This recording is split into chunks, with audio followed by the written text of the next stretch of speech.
Where are you from? Brazil. Super country. Have the best team in the world. But they've had a little problem last time. O primeiro voo de brasileiros deportados dos Estados Unidos chega ao Brasil hoje. United States will host the World Cup in 2026. They're poisoning the blood of our country. We'll make sure that the American dream becomes reality, not only in America, but all over the world.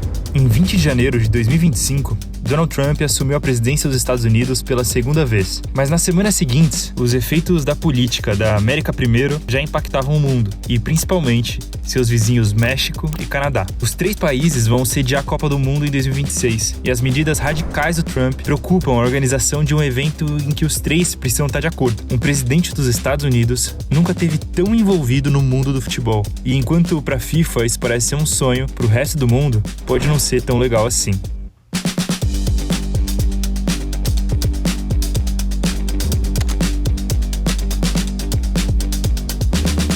No começo do ano, as redes sociais do presidente da FIFA, Gianni Infantino, foram dominadas por um tema, Donald Trump. Entre trocas de elogios e diversas menções sobre a Copa, o Infantino deixou claro quem que é o seu novo melhor amigo no mundo político. Ele foi convidado para as filas VIPs do discurso da vitória e da cerimônia da posse de Trump, entre seus principais aliados, e repetiu várias vezes o quão honrado ele estava de fazer parte disso. What an incredible honor, what an incredible privilege.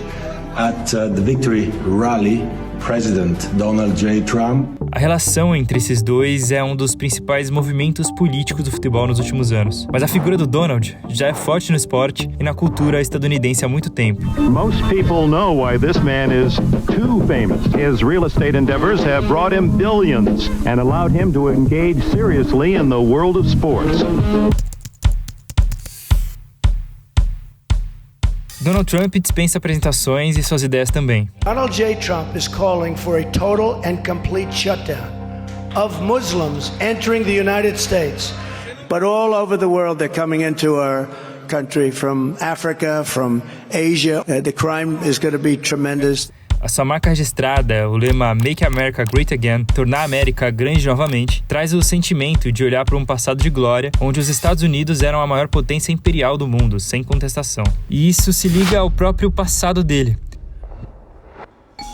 Longe de ser uma exceção ou um maluco que surgiu do nada, o Trump é um produto muito coerente da cultura estadunidense. Não só como um bilionário que sempre foi cotado para a vida política, mas como um ícone da cultura pop e um verdadeiro exemplo do American Dream. Ele apareceu em vários filmes e séries e ficou conhecido nacionalmente pelo seu poder. Numa dessas, em 1991, ele chegou até a participar do sorteio do mata-mata da Copa da Liga Inglesa em um programa de TV, mesmo sem saber exatamente o que estava rolando ali. Against number 6. We'll play Manchester United. Oh, Donald, you don't realise what you've done there. That's a biggie. Do you play football at all? Well, I used to play, and we call it here soccer. That's right. Why it's never worked out as well in the United States as it has elsewhere. But although we're having the World Cup pretty soon coming to the United States.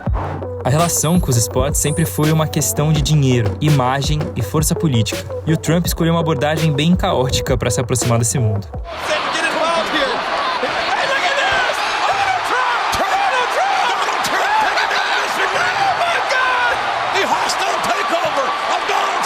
Enquanto coleciona aliados poderosos dos esportes, ele tem um histórico de tretas públicas com ídolos nacionais, como LeBron James e a Megan Rapinoe, sempre pelos posicionamentos políticos, como ficou claro no caso do Colin Kaepernick, que protestava contra o racismo durante o hino nacional. Durante seu primeiro mandato, vários campeões recusaram a visitar a Casa Branca, e a quebra da tradição já indicava um futuro de tensões no esporte norte-americano.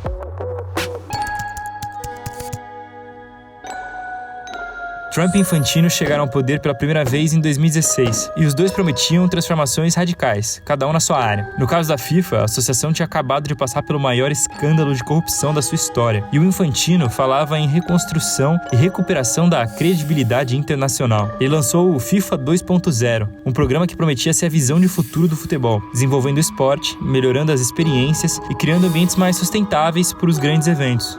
As próximas edições da Copa do Mundo teriam que contar com valores do programa, e em 2017, o Infantino alertou os Estados Unidos sobre medidas do Trump que poderiam prejudicar a candidatura do país para a Copa de 2026, principalmente em relação aos vistos, numa época que o Trump proibiu a viagem de pessoas de alguns países de maioria muçulmana. Donald Trump's administration has declared the enforcement of a temporary ban on refugees and people from 7 Muslim-majority countries as a massive success.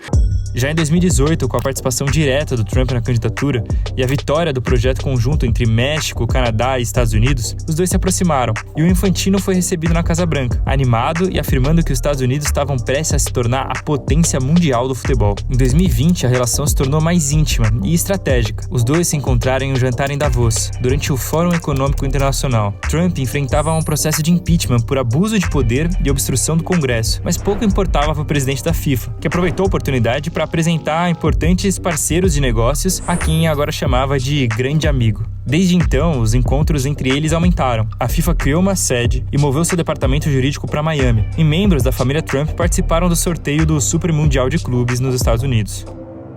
Por mais que ele contrarie muitos dos valores que a FIFA diz defender, o Trump é o parceiro comercial perfeito, que vai abrir as portas para um mercado crescente e que pode ser o mais lucrativo do futebol e que ilustra muito bem a articulação política do Infantino. Mas tem um ponto dessa relação que precisa ser destacado para explicar as contradições dela e o tamanho da influência do Trump no futebol: a Copa do Mundo de 2026.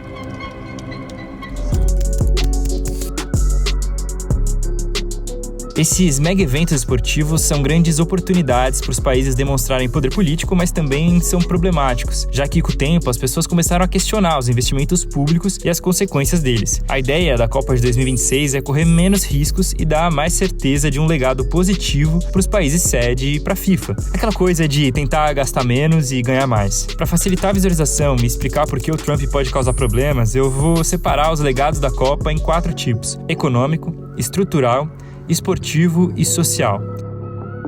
Começando pelo social, a candidatura United do México, Canadá e Estados Unidos destacou o tema Unidos como um só, focado na inclusão e na integração política, econômica e cultural do continente norte-americano, além de valores como humanidade, respeito mútuo, fraternidade global e cooperação. Para a FIFA, essa era a oportunidade estratégica para se recolocar como principal agente de mudanças sociais através do esporte e para reforçar o papel do futebol como uma ferramenta diplomática, segundo a ideia do FIFA 2.0. Football is also the sport of course, of the immigrants, of the inclusion, of bringing people together. Os 3 países sede também ajudariam a organização a ter uma Copa menos polêmica depois das edições da Rússia e do Catar, que levantaram muitas discussões e críticas sobre direitos humanos e condições de trabalho. O legado econômico da United é um dos mais interessantes para a FIFA, já que a expectativa é gerar 11 bilhões de dólares para eles, ou seja, a Copa mais lucrativa da história. Além disso, a América do Norte representa a oportunidade de reaproximação e expansão das relações da FIFA com algumas das maiores marcas do mundo, como a Coca-Cola, Budweiser e o McDonald's. O legado estrutural está no fato de ser a primeira Copa a usar completamente estádios já existentes nos países sede, evitando os gastos públicos absurdos, a existência dos elefantes brancos, como rolou no Brasil, e os atrasos de entrega das estruturas, problemas que se repetiram nas últimas edições. Já o legado esportivo seria o aumento da inclusão, com a participação de 48 seleções pela primeira vez e, claro, o fortalecimento do futebol nos Estados Unidos.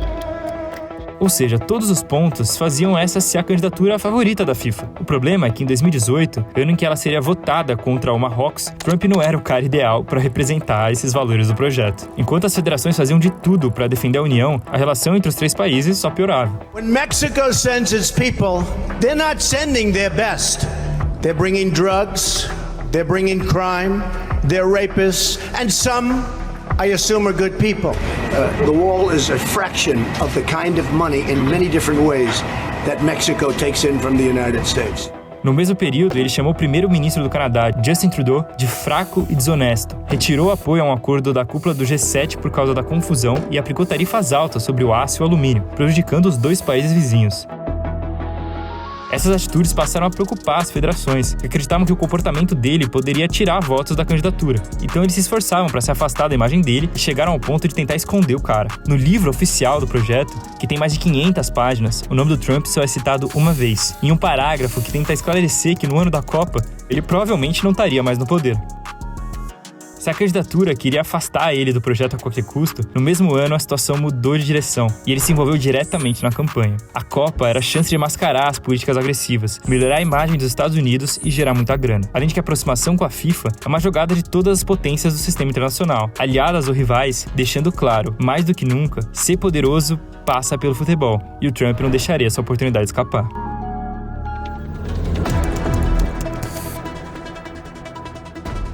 Era o início de 2018, quando quando vários políticos norte-americanos se movimentavam para defender a Copa, já que os estados e cidades sedes ganhariam muito dinheiro se desse tudo certo. Foi aí que 44 senadores democratas e republicanos escreveram uma carta pedindo para Trump apoiar a candidatura United e dar as garantias governamentais que a FIFA exige para sedes, como viagens sem necessidade de visto para oficiais, delegações e isenções fiscais. A ideia de se envolver mais com o projeto já estava rodando a Casa Branca através do seu genro e conselheiro Jared Kushner. Kushner aproximou Trump do comitê da candidatura e o presidente passou a escrever cartas para a FIFA, prometendo cumprir as exigências caso estivesse no poder, incluindo o acesso sem discriminação de torcedores e jogadores ao país, uma surpresa em relação aos seus discursos.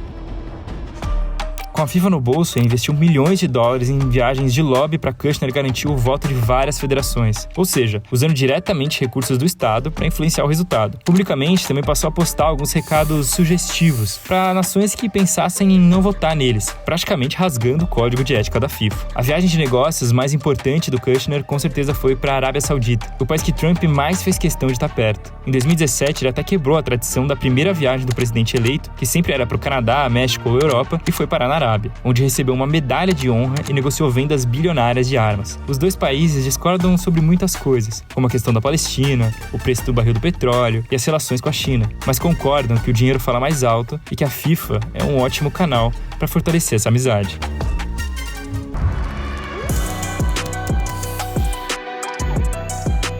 Pelo entusiasmo do Infantino, a volta do Trump ao poder parece o cenário dos sonhos para a FIFA, que volta a se aproximar de um parceiro que já tinha demonstrado maiores desejos em relação ao futebol. Mas dentro das federações, pouca gente imaginava que ele estaria na presidência quando a Copa finalmente chegasse. E as políticas dos primeiros meses de mandato já preocupam. O ataque aos imigrantes, que ele afirma que estão envenenando o sangue americano, voltou com força, e os planos de deportação também. Vários países são atingidos, mas o México é o principal alvo. E o Trump declarou a situação como uma emergência nacional, além de acusar o governo mexicano de ter alianças com cartéis criminosos. Esses atos foram seguidos de uma ordem assinada por ele que mudou o nome do Golfo do México para Golfo da América, colocando o nacionalismo e a demonstração de poder acima do reconhecimento internacional mexicano.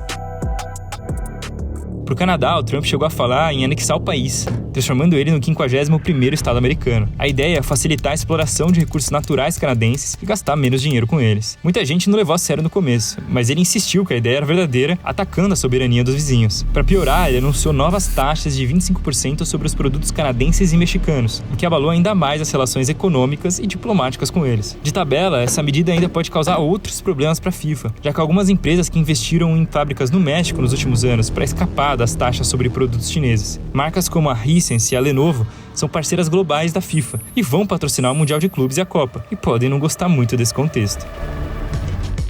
Nos últimos anos, a FIFA reafirmou que a proteção dos direitos humanos e a sustentabilidade são valores centrais da Copa de 2026. Fechou uma parceria com a Organização Mundial da Saúde e reforçou a mensagem de união e desenvolvimento social. Enquanto isso, o Trump tirou os Estados Unidos do Conselho dos Direitos Humanos da ONU, abandonou a OMS, cortou o dinheiro de políticas ambientais, saiu do Acordo de Paris e fechou a Agência dos Estados Unidos para o Desenvolvimento Internacional, contrariando tudo que o evento diz promover. Pelo padrão que a FIFA costuma adotar, a chance de finalmente consolidar os Estados Unidos como o próximo grande mercado está pesando. E assim como boa parte da política internacional, talvez esteja pensando em deixar a história de tentar promover a união pelo futebol para depois.